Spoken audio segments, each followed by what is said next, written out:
স্বৈরাচারী এই খুনি ফ্যাসিস্ট এর হাত থেকে যে রক্ষা পেল দেশটা, এই ফ্যাসিবাদ, এই জালেম স্বৈরাচার সে যে কত অত্যাচার নির্যাতন করেছিল মানুষের উপর অত্যাচার নির্যাতন করে শুধু ক্ষান্ত হয়নি, অত্যাচারের সীমা লঙ্ঘন করে সে পৃথিবীর বুকে নব্য ফেরাউন রূপে সে আবির্ভাব হয়েছিল। তোর কথা বলুন ঠিক কিনা?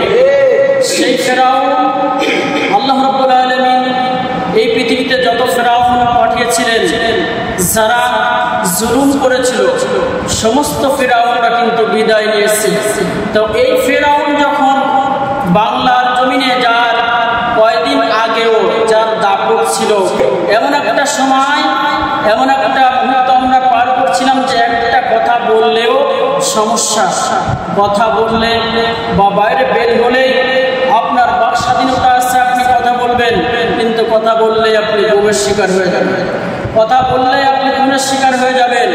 এমন একটা ত্রাসের রাজনীতি তিনি কায়েম করেছিলেন। ক্ষমতা স্থায়ী করার জন্য অনেক চেষ্টা করেছিলেন, কিন্তু ক্ষমতা ছিনিয়ে নিয়েছেন আল্লাহ রাব্বুল আলামিন। কে নিয়েছেন? আল্লাহ রাব্বুল আলামিন। ক্ষমতা দেওয়ার মালিককে, ক্ষমতা ছিনিয়ে নেওয়ার মালিককে, সম্মান দেওয়ার মালিককে। আবার বেইজ্জতি করে পালিয়ে যে তিনি গিয়েছেন, আল্লামা দেলোয়ার হোসেন সাঈদ রাহিমাহুল্লাহ একটা কথা বলেছিলেন যে আপনার অবস্থা এমন হবে যে আপনি পালাবার সময় ইঁদুরের গর্তটুকু আপনি খুঁজে পাবেন না, এমন অবস্থার সৃষ্টি হয়েছিল হাসিনার সময়। হয়েছিল কিনা? হয়েছিল। যে তার চলে যাওয়ার শেষ মুহূর্তে এমন ছিল, সে আরো চেয়েছিল যে আরো 2-4 দিন থাকবে। সমস্ত বাহিনীর প্রধানের সাথে তার কথা হয়েছিল, সকাল থেকে শুরু করে 10টা পর্যন্ত যেদিন গিয়েছিল সেদিন অনেক বৈঠক হয়েছিল যে বাংলার জমিনে থাকার জন্য, আরো লাশ ফেলানোর জন্য, আরো গুলি করার জন্য, আরো রক্ত খাওয়ার জন্য অনেক চেষ্টা করেছিল। অনেক বাহিনীর সাথে তিনি কথা বলেছিলেন। তো বাহিনীরা, প্রত্যেক বাহিনীর প্রধানরা বলেছিলেন যে অবস্থার সৃষ্টি হচ্ছে আজকের গোটা ঢাকা শহর ছাত্রদের দখলে, আজকের আমাদের নিয়ন্ত্রণের বাইরে চলে গেছে, আর মাত্র কিছুক্ষণের মধ্যে আপনার এই গণভবনের মধ্যে তারা প্রবেশ করবে, আমাদের কিন্তু নিয়ন্ত্রণ করার অধিকার থাকবে না। তখন বলেছিল ফ্যাসিস্ট যে আমি কিছুই বুঝি না, যে তোমাদের সামনে যারা আসবে তাদেরকে পাখির মতো গুলি করে হত্যা করতে হবে। সে আরো 2 দিন থাকতে চেয়েছিল সকল বাহিনীর প্রধানের সাথে আলোচনা করার পরেও। তারপরে সেনাবাহিনীর প্রধানের সাথে আলোচনা হলো, সেনাবাহিনীর প্রধান বলল যে আমরা এটা নিয়ন্ত্রণ করতে পারবো না, নিয়ন্ত্রণের বাহিরে চলে গেছে। আপনার হাতে মাত্র 45 মিনিট সময় আছে। কয় মিনিট? 45 মিনিট। তারা চলে আসছে, আমরা ঠেকাতে পারলাম না।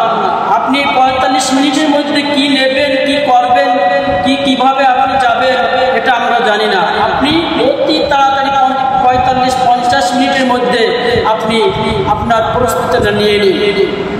তো দেখুন, এ কথার বলার উদ্দেশ্য এটা যে এই পৃথিবীতে যারা স্বৈরাচারী হয়েছে, যারা মায়ের বুক খালি করেছে, বাবার বুক খালি করেছে, অসংখ্য মানুষের রক্ত নিয়ে খেলা করেছে, রক্ত নিয়ে যে তার শরীরকে চিত্ত করেছে, রাজপথ রঞ্জিত হয়েছে যে রক্তে, যে দেশের ইতিহাসে এমন ইতিহাস পৃথিবীতে নাই যে এত রক্ত ঝরেছে, যে রক্ত ঝরিয়ে টিকে থাকার জন্য অনেক চেষ্টা করেছিল। কিন্তু আপনারা বলুন, ক্ষমতা যিনি দান করেন তিনি কে? আবার ক্ষমতা যিনি ছিনিয়ে নেন তিনি কে? জন্য আল্লাহ বলছেন কুলিল্লাহুম্মা মালিকাল মুলক তুতিল মুলকা মান তাশা ওয়া তুইজ্জু মান তাশা ওয়া তুযিল্লু মান তাশা বিয়াদিকাল খায়র। ক্ষমতা তো আমি আল্লাহ রাব্বুল আলামিন দেই, আমি আল্লাহ রাব্বুল আলামিন কাউকে ক্ষমতা দেই, কারোর হাত থেকে ক্ষমতা ছিনিয়ে নেই, কাকে লাঞ্ছিত করি, কাউকে অপমানিত করি, আবার কাউকে আমি সম্মানিত করি। জোরে বলে আল্লাহু আকবার। যেই ছাত্ররা চেয়েছিল যে তারা মেধার ভিত্তিতে চাকরি করবে, ওটা সংস্কারের দাবিতে তারা আন্দোলন করেছিল, তাদের আন্দোলন কিন্তু প্রাথমিক পর্যায়ে কিন্তু সরকার পতনের আন্দোলন ছিল। সরকার পতনের কি আন্দোলন ছিল? ছিল না।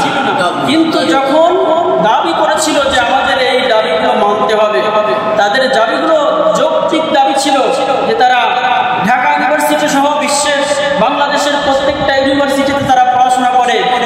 সন্তান তারা চাকরি পাচ্ছে না, এজন্য তারা একটা দাবি করেছিল যারা মুক্তিযোদ্ধা করে, যারা তার বাবা মুক্তিযোদ্ধা ছিল, বিভিন্ন কোটার মাধ্যমে যে 52-53%, 56% যে কোটা ছিল, আর এরা অনেক পড়াশোনা করে লেখাপড়া করার পরও চাকরি পাচ্ছে না, একটা যৌক্তিক আন্দোলনের দাবিতে তারা এই আন্দোলনে নেমেছিল।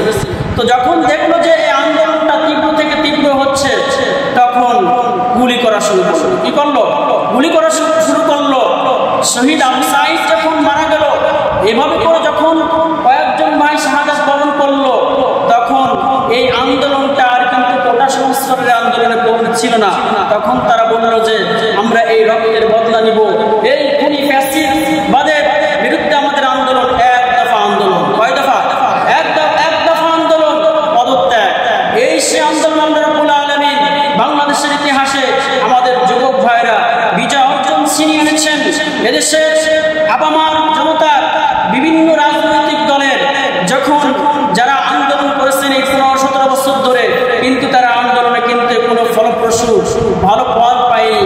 কিন্তু আমার যুব সমাজ যখন জেগে উঠেছে, যুব সমাজ জেগে ওঠার কারণে আল্লাহ রাব্বুল আলামিন যুবকদের মাধ্যমে স্বৈরাচারী ফ্যাসিবাদের হাত থেকে গোটা বাংলাদেশের 56,000 বর্গ মাইল এই রাষ্ট্রকে হিফাজত করেছেন। আমরা বলি আল্লাহু আকবার।